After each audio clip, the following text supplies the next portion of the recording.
Welcome to the Elite Life with Trisha and Kylie. This is where we'll teach you how to develop grit, give yourself grace, and succeed in real estate. So let's dive in.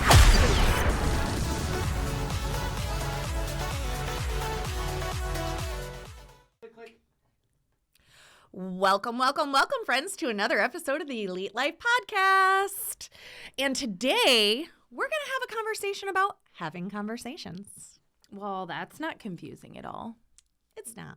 That makes no sense whatsoever. I think a lot of times we end up confusing ourselves thinking that, things are overcomplicated. And in real estate right now, for example, the market is shifting. We've been in this consistent shift for a while, and we're trying to recover from like 2 years of imaginary pricing and craziness. Yes. So a lot of brokers are having to have some pretty tough conversations with their agents. Agents are having to have tough conversations with their clients. And now that everybody's done playing nice since the holidays are over, families might be having some tough conversations too, especially as we deal with the changing economy. Yeah, absolutely. But I didn't realize that there were so many tough conversations to have. You really just laid it on pretty thick there, T. Laying it on thick this morning. This is good. That's why I have a pen, and I'm going to take some notes because everyone who actually knows me knows that I am one of the least tactful persons on the planet. I'm pretty sure you've seen me come in hot more than once. There is no filter on Kylie. There is no filter. So hit me, sister. Tell me what's number one. Walk me through how I can be a more tactful conversationalist. Well, first of all, we have to stop building it up in our minds. This is something I do a lot where I know I'll have to have an uncomfortable conversation. It's usually with a client. It's usually because one of my agents made an error. And I'll be like, oh my gosh, this is going to be awful. It's going to be this. It's going to be that. We know we have to do it. It's unpleasant, like getting a tooth drilled. So we're really not looking forward to it. We're building it up huge. We're just, they're going to react like this. They're going to do that, and so often, I've thought about it enough and I've played out the situations enough that, when I actually get to the conversation, it's totally fine. It's like, oh, this. And it's like, okay. And what do we do now? Right. It's all done. It's all done. It's not a big deal. It's never as big of a deal as I build it up in my mind. And I find that what happens when we build it up in our mind is we delay it. And so we're just creating all this anxiety in ourselves. And you're like, oh my God. That's usually completely unwarranted. Yeah. Yeah. And I will raise my hand and say that I am the first person who does this all of the time. Again, usually with clients or with you when you ask me questions and I don't want to give you answers because I didn't fulfill whatever it was. But you are so good about taking responsibility. I'll be like last night, I'm like, Kylie, don't wait till the night before. And you're like, I'm sorry. And I'm like, okay. Yeah. I gave you zero reason to come back at me. I know. I'm sorry. And then I actually feel bad. It's end a conversation. I'm like, but really, I love you. It's okay. Right. I know you'll do better next time. Yes. And what did we do? We came in and the first thing we did this morning was make a list of crap for Kylie to do. And we'll put it on the calendar. But it's fine. I know we can't be the only people who do this in our minds. And I think you have to come to a space of learning and experience. If you're not willing to take smart advice like we're giving you right now, you're going to go through experiences and you're going to come out the other side and you're going to be like, well, daggone, if I would have just had that conversation sooner, if I would have done that thing sooner, if I would have paid attention sooner and just gotten it over with, instead of sitting on it and letting it fester, it would be done and it wouldn't have been half as. Usually people are pissed off that you waited so dang long to talk to them about it because they didn't know. People don't know what they don't know, right? Yeah. Yeah. And that really brings us to tip number 2, which is be honest and transparent. You have to own things, man. Yeah, absolutely. When you're dealing with having to talk about things and you might upset someone, being honest is always the best way to go about it. Like if you messed up, or you're like me where you have to talk to another broker because your agent messed up, or you're a parent and your kid messed up and you know it, I will be the first one to say that when Trent was younger, the first couple times somebody came to me and they're like, Trent did XYZ, I'm like, not my kid. You must be talking about somebody else. Absolutely not. Not the golden child. No. And then sure enough, he did it. And after a while, when somebody would tell me, because kids go through phases, right? Like you could have the best kid in the world, but they're going to go through a phase at some point in their tweens or teens where they're jerks. It is part of life. All of us have been there. And it is easier to just, have these conversations, listen, and then go back and be honest and transparent and apologize, own it, and then move on. Like you have to be able to humble yourself and say, yep. Like actually one of the best conversations I ever had was I had an agent who had messed up and I knew the broker I had to go have a conversation with was a jerk. Like he has a big reputation for being a jerk. He's Mr. Jerk. Yeah. And so I was like, there's power in the pause. I immediately emailed him and I'm like, can we have a conversation tomorrow morning? I went through all the documentation. I put together a whole thing and I started the conversation with, I just want to let you know, I'm super sorry. You are 100% right. My agent is completely wrong. And I apologize. Like I train my agents well, but just like I do, there's a lot to learn. Yeah. And when you're still new, you make mistakes and that's how you learn. So I started with that. And then I went through, all this other stuff. And eventually we came to a win for me and my client and my agent. But it was only because I could tell in his voice, he was starting off on the defense. So if I would have he wanted to fight. He came in feeling froggy. Yeah. That's what happened. Yep. But I was just super honest. You pulled him onto your side. Like, hey, I'm here. I agree with you. Like, let's figure this out. And it's funny that we're talking about. So my daughter right now, is going through a phase of not being honest when she knows she's going to get in trouble. And last night there was a situation and she was not forthcoming with the truth. Mind you, she's 8. So, okay. So I need to break her of this crap now before it gets real serious and life affecting. So I have that mentality. And the thing that she did was, she got into the candy, right? Right. That's the kind of stuff where I'm not going to get mad at you. What pisses me off is when you're lying about it, right? So I had to have a hard conversation with her and explain to her, listen, right now, it doesn't seem I had to explain to her that right now it's very important for you to learn to be honest and take ownership. And then I had to explain to her what ownership was. You have to be honest and take ownership. I'm like, when mom screws up, don't I come to you and say, hey, man, it wasn't right for me to use those words or handle the situation that way, because I'm trying to be an example for them of how to handle hard things. Because by nature, people who know me now would never believe this. I'm super non-confrontational. At my heart's core, I do not like fighting with people. I had all of you ahead of me, all of the cousins ahead of me. I didn't have to fight. So I don't really know how, So, we just showed up behind you what? Right. Anytime someone messed with me in high school, they found out that Brianna was my cousin and they were like, oh, never mind. I'm sorry to have impacted your day. Carry on, madam. And I'm like, that's right. But we got a little tangential there. But truly, sometimes you have to eat humble pie. That was another thing that I wanted to point out is, and especially if you're in a leadership position, and I don't mean just at work. I mean, in your house, in your family, in your relationships, sometimes you just have to eat humble pie and, just carry on and smile while you're doing it, and then it's over with and everybody can move on. Yeah, absolutely. Absolutely. And that brings us to number 3. Do it right away. Don't wait for things to get worse. Procrastination is never your friend in any situation. And if you're trying to wait for someone to be in a good mood, or the sky's blue, or the money's in the right order to have the conversation, the harder it's going to be. And it just prolongs the pain and the anxiety you're in and the anticipation you're feeling.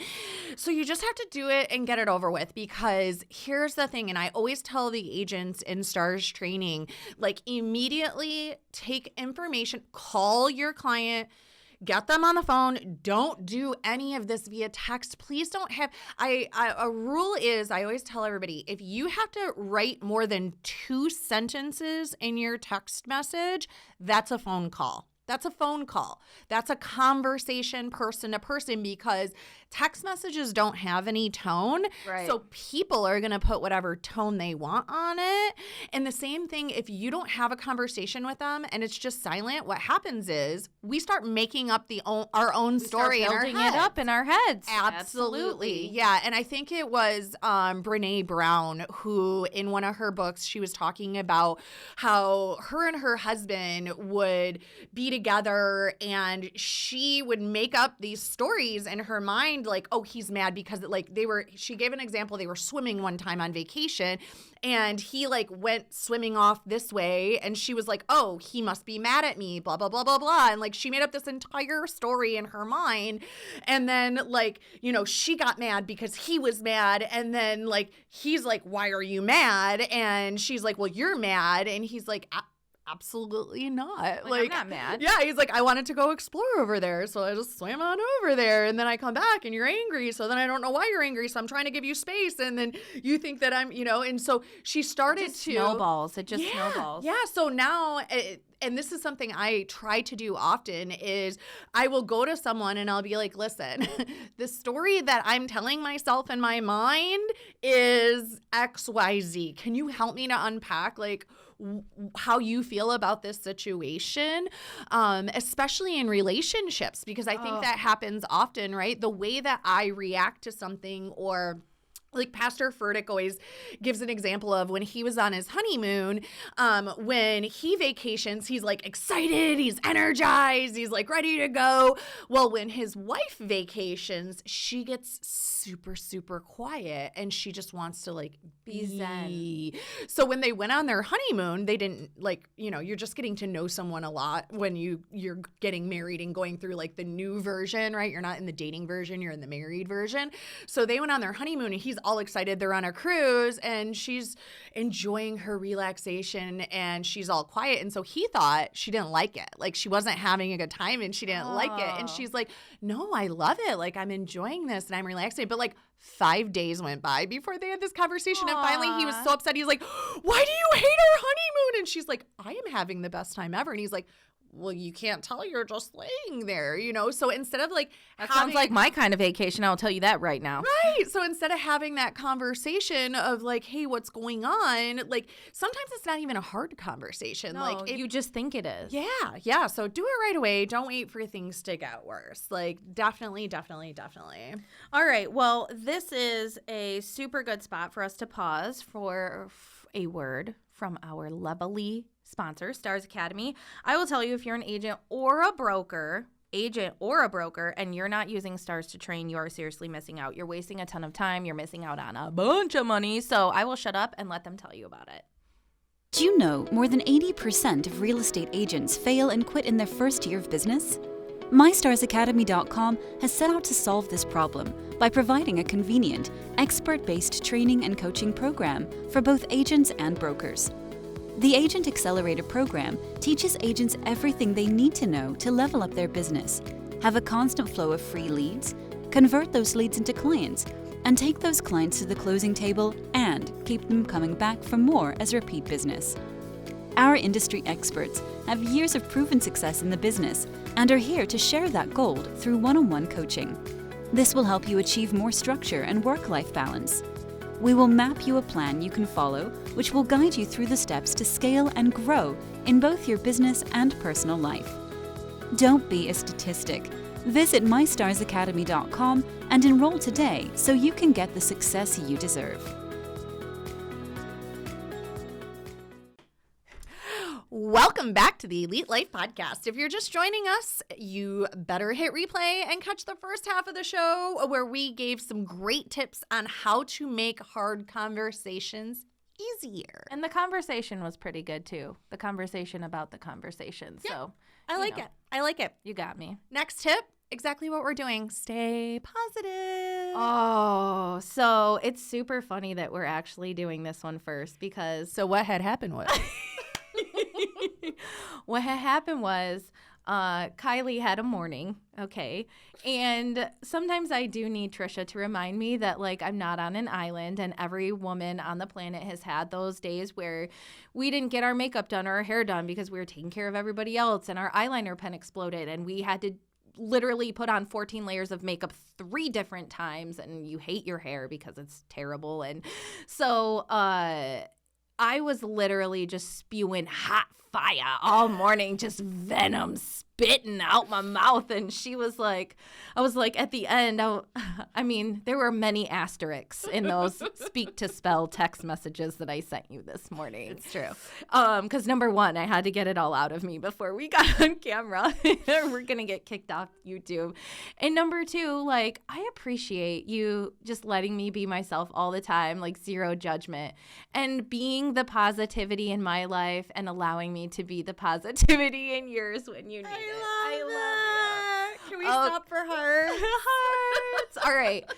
Ugh, smush fest over. Yes, being positive. I will say there are plenty of times where I have to catch myself, especially when I'm super begrudging like I was this morning, and be like, you know what?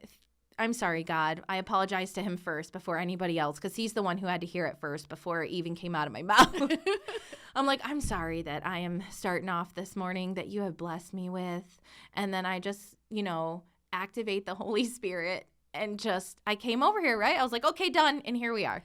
Well, it could always be worse. Like, instead of your eye pen exploding, it could have been a diaper that exploded on you. And then that would have really been a morning, Like, no matter what's going on, it could be worse. Yeah, but if it was a diaper, I'd be like, hey, Ryan, I need you to handle that literal crap Not so if I it can exploded leave. on you, though. No, you just whip it off and you throw it in the tub and you keep moving.